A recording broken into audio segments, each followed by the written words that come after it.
It's very hot today. It's like a furnace. It's hot. It's like a furnace.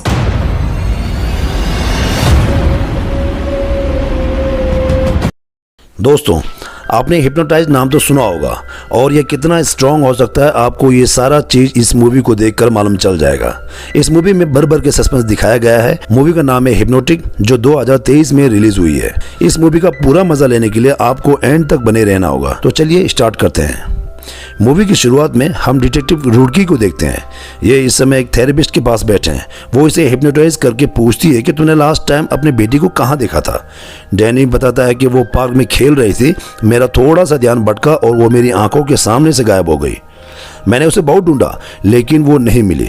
कोई उसे मेरी आंखों के सामने से अगवा करके ले गया। तभी डैनी के पास उसके साथी का मैसेज आता है जिसका नाम निक्स होता है और वो उसे अपनी ड्यूटी पर बुलाता है। फिर जब डैनी लिफ्ट में जाता है तो वो अपने वाइफ और बेटी की फोटो देखता है। दरअसल उसकी बेटी को 18 साल के एक लड़के ने अगवा कर ली थी और जब उसे पकड़ा गया तो उसे किडनैपिंग के बारे में कुछ भी याद नहीं था और सबूतों के अभाव में उस लड़के को छोड़ दिया गया। बस यही बात सोच सोच कर डैनी का दिमाग अक्सर खराब हुआ करता था। फिर वो उस बिल्डिंग के बाहर आता है जहां उसके साथी निक उसे लेने आया था। वो बताता है कि हमें एक अनजान कॉल आई थी। उसने हमें बताया कि बैंक ऑफ ऑस्टिन में आज चोरी होने वाली है और चोरों का लक्ष्य है लोकर नंबर 23। निक बताता है कि बैंक ऑफ ऑस्टिन की दूसरी शाखाओं में भी चोरी हुई है। ये लोग कोई पैसा नहीं चुराते, सिर्फ और सिर्फ लोकर नंबर 23 ही चुराते हैं। दरअसल डैनी का भी लोकर इसी बैंक में था। अब वो दोनों अपनी पूरी टीम के साथ बैंक के बाहर घात लगाकर बैठ जाता है ताकि चोरों को पकड़ सके। तभी वहां पर एक आदमी आकर बेंच पर बैठता है और फिर एक लेडी फोन में बात करते हुए उस बेंच पर वो भी बैठ जाती है। डेल नाम का ये आदमी उसे हिप्नोटाइज कर लेता है और कहता है कि आज जानलेवा गर्मी है। फिर वो बाहर खड़े गार्ड से भी कुछ कहता है और वहां से चला जाता है। डैनी बिना समय गवाए अपने वैन से बाहर आता है और भागकर बैंक के अंदर जाता है। निक उसे रोकने की कोशिश करता है और कहता है कि ऐसे मत करो, मगर डैनी तब तक बैंक मैनेजर के पास पहुंच चुका होता है और उसे कहता है कि मुझे मेरा लॉकर खोलना है। वो लेडी जिसे डेल ने हिप्नोटाइज किया था उसे ऐसा महसूस हो रहा था जैसे आज सच में बहुत ज्यादा गर्मी है और वो अपने पूरे कपड़े उतारकर मेन सड़क पर चलने लगती है।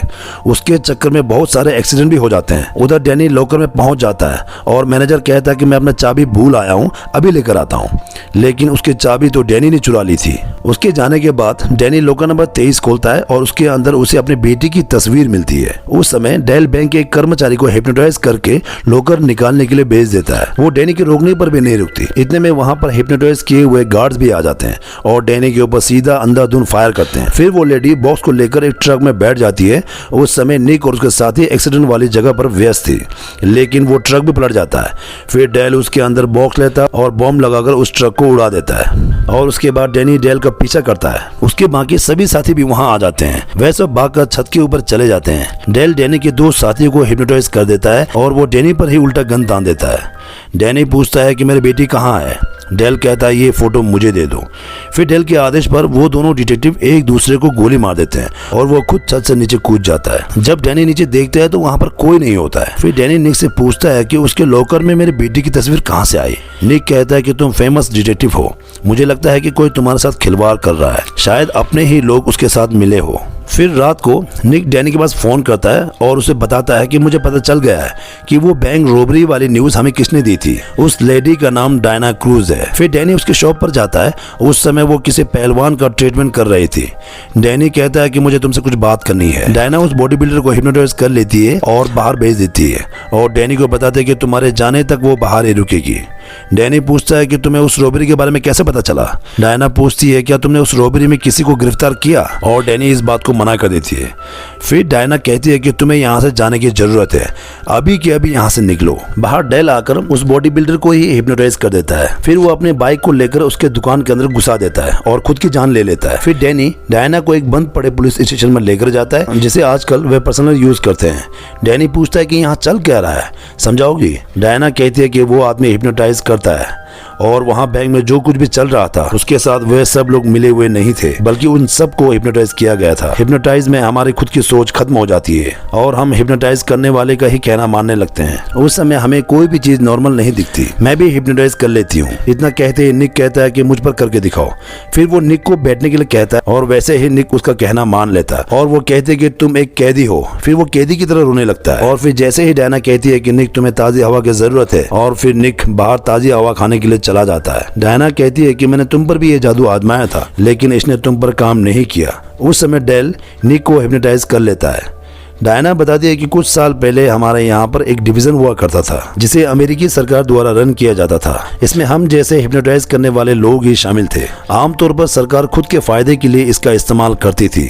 डैनी कहता है कि मुझे डेल के बारे में बताओ। डायना कहती है कि वो लेजेंड है, हिप्नोटाइज के मामले में उससे शक्तिशाली कोई भी नहीं है, हम तो उसके मुकाबले में कुछ भी नहीं है। डेल को अपनी शक्तियों पर अहंकार हो गया था और उसने पूरे डिवीजन को कब्जा करने की कोशिश की, फिर सरकार ने उसे रद्द कर दिया।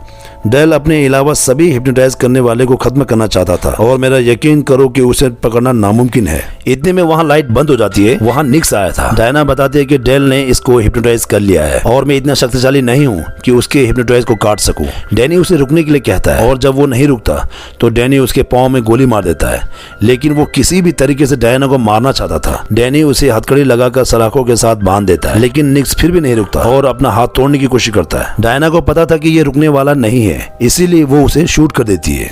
अपने साथी के मौत पर डैनी को बहुत अफसोस होता है। अब वे दोनों पुलिस से छिपते हुए फिर रहे थे क्योंकि डायना की एक गलती के कारण वे लोग मुजरिम बन गए थे। वो लोग एक रेस्टोरेंट में बैठे थे।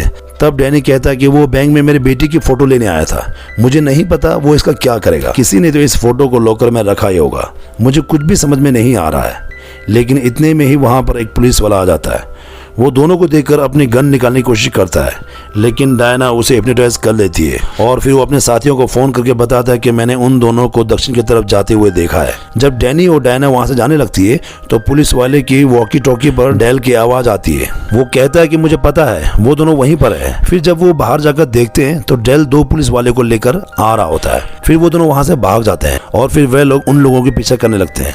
डैनी भागकर रेलवे ट्रैक पर चला जाता है और गाड़ियों के बीच छुपने की कोशिश करता है, लेकिन डेल उसका हर जगह छिपना मुश्किल कर देता है। तभी डैनी को महसूस होता है कि डेल ने शायद उसके ऊपर हिप्नोटाइज करने की कोशिश की है, क्योंकि उसे सब कुछ अजीब दिखने लगा था। इतने में वहां पर डेल और दो पुलिस वाले आ जाते हैं। वो डैनी को मारने ही वाले होते हैं, तभी वहां पर डायना आ जाती है। इतने में डेल वहां से गायब हो जाता है और फिर डायना उसे अपने ट्रक में बिठाकर वहां से ले जाती है। डायना बताती है कि जब कोई आपके ऊपर हिप्नोटाइज करता है तो आपका मन खुद ब खुद वो काम करने के लिए तैयार हो जाता है जो हिप्नोटिक चाहता है। लेकिन तुम्हारी बात अलग है, तुम्हारे पास एक मानसिक ब्लॉक है। ये एक ऐसे तिजोरी है जिसके ऊपर ताला लगा है और कोई भी इससे आपके मन के ऊपर कंट्रोल नहीं कर पाता। ये लॉक किसी चोट से भी आ सकता है, फिर चाहे वो आपके दिमाग पर लगे हो या दिल पर।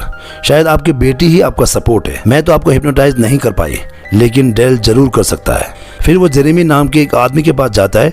उसी ने डायना को हिप्नोटाइज करना सिखाया था और उससे कुछ जानकारी लेने की कोशिश करते हैं। डैनी उससे अपने बेटी के बारे में पूछता है और कहता है कि हमें अब तक इसका जवाब नहीं मिला कि मेरी बेटी की फोटो लॉकर में क्या कर रही थी। फिर जेरेमी कहता है कि मुझे दिखाओ कौन है तुम्हारी बेटी, लेकिन डायना उसे फोटो देने से मना कर देती है क्योंकि उसे शक हो गया था कि ये जेरेमी नहीं बल्कि डेल है। फिर वो उन दोनों को मारने की कोशिश करता है, लेकिन वे भाग जाते हैं। अब की बार डेल ने पूरे शहर को हिप्नोटाइज कर दिया था। अब हर कोई उन्हें पकड़ना चाहता है। फिर डैनी एक बाइकर को गिराता है और उसकी बाइक को लेकर वहां से भागने की कोशिश करता है, लेकिन वे अब ऐसे ट्रैक में फंस चुके थे कि उन्हें कोई भी रास्ता नजर नहीं आ रहा था। सब जगह उल्टा फुल्टा चीज ही दिख रहा था। लोग अभी भी इनके पीछे लगे हुए थे। अब इनके पास भागने के लिए कोई भी जगह नहीं थी। तभी पुलिस आकर लोगों को रोकती है और उनके बीच से डेल निकल कर आता है। वो डैनी को हिप्नोटाइज करने की कोशिश करता है, लेकिन तभी पुलिस वाले डेल को ही गन पॉइंट पर रख लेते हैं। डायना कहती है कि ये मैंने नहीं किया। डैनी कहता है इट्स मी और पुलिस वाले डेल को अपने साथ ले जाते हैं, लेकिन डैनी को समझ में नहीं आ रहा था कि उसने ऐसा कैसे कर दिया, जबकि वो तो कोई ऐसी कला जानता ही नहीं था। फिर डैनी डायना को कहता है कि कोई तो होगा जो इस गुत्थी को सुलझा सके कि आखिर मेरे साथ हो क्या रहा है। फिर डायना उसे रिवर नाम के एक बंदे के पास लेकर जाती है जो पहले डायना के साथ ही हिप्नोटिक सीखा करता था। फिर वो बिल्लू कालिया उन दोनों को अपनी फ्रिज के अंदर बनी बेसमेंट में ले जाता है। ये बंदा हिप्नोटिक के साथ साथ हैकर भी था। रिवर की पूछने पर डायना उसे बताती है कि डेल का उसकी बेटी के साथ कोई ना कोई तो लेना देना है और अनजाने में डैनी ने डेल के ऊपर ही काबू पा लिया। बस हमारी ये गुत्थी सुलझाने में हेल्प करो। रिवर कहता है तो चलो पता करते हैं। फिर वो डैनी की पूरी डिटेल्स खोलता है, लेकिन वहां पर उसकी वाइफ का कोई डेटा नहीं था। फिर डैनी उसे अपनी वाइफ के मायके का नाम बताता है और जब उसकी डिटेल खुलती है तो पता चलता है कि वो भी एक डिवीजन एजेंट थी और वो भी लेवल 4। डैनी को विश्वास नहीं होता।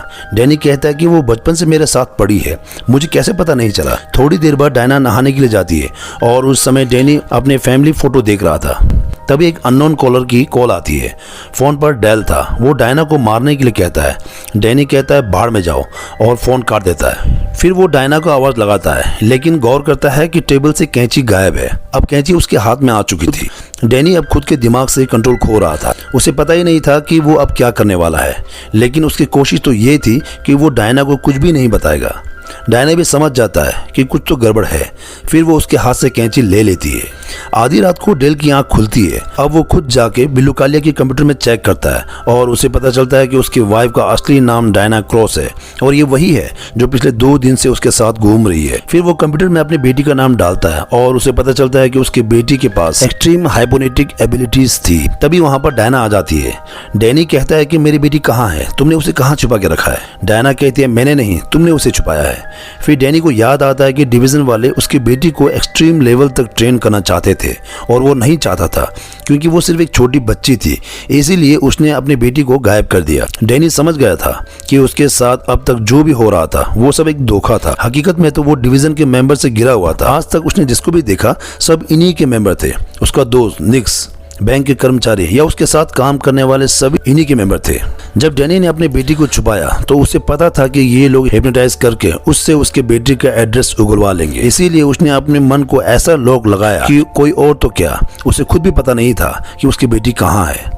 तभी वहाँ पर डेल आ जाता है। वो बताता है कि हम पिछले 4 साल से बार बार यही कहानी दोहरा रहे हैं कि शायद तुम्हें कुछ याद आ जाए और तुम बता दो कि तुम्हारी बेटी कहाँ है। मैं तुम्हारी बेटी को हम सबसे ऊंचे लेवल की ट्रेनिंग दूंगा। लेकिन डैनी वहाँ से बाहर जाने लगता है। बाहर जाकर उसे हर उस जगह का सेटअप दिखता है जहाँ जहाँ वो अब तक गया था। फिर वहाँ डेल आता है। वो कहता है कि हम बार बार तुम्हारे साथ ये दोहरा चुके हैं, लेकिन तुम्हारे जितना स्ट्रॉन्ग माइंड मैंने आज तक किसी का नहीं देखा। जब भी हम किसी निष्कर्ष तक पहुंचने वाले होते हैं तुम्हें सब कुछ पहले ही पता लग जाता है। डायना कहती है कि प्लीज बता दो मेरी बेटी कहाँ है। डैनी कहता है कि 12 बार अगर तुम्हें पता नहीं चला तो तुम 13वीं बार के लिए तैयार हो जाओ, क्योंकि मैं तो नहीं बताने वाला। फिर वे लोग उसे बेहोश करके वापस अंदर ले जाते हैं और फिर थोड़ी देर बाद वहाँ डायना आती है और अपनी चिकनी चुपड़ी बातें करके उसे अपनी बेटी के बारे में पूछने की कोशिश करती है। लेकिन डैनी कहता है कि बाढ़ में जाओ। वे लोग फिर से 13वीं बार ट्राई करते हैं। सब कुछ एकदम पहले जैसा होने लगता है। वही बेटी को अगवा करने वाली बातें उसके दिमाग में डाली जाती है। फिर से वही सीन आते हैं जो हमें मूवी की शुरुआत में दिखाए गए थे।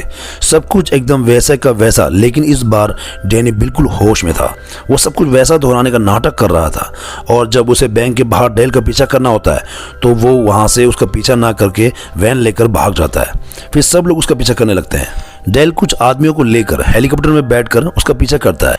डैनी जंगल में बने हुए एक घर के अंदर जाता है जहाँ उसके मॉम डैड रहा करते थे, क्योंकि उसने अपनी बेटी को भी वहीं छुपा रखा था। डैनी के मॉम डैड के बारे में डायना को भी पता नहीं था। भाई सब बंदा हो तो ऐसा जो किसी को अपने राज के बारे में नहीं बताता है। जब डैनी उस घर के अंदर जाता है तो वो अपनी बेटी से मिलता है, लेकिन इतने में डेल और उसके पप्पू सेना वहाँ आ जाती है।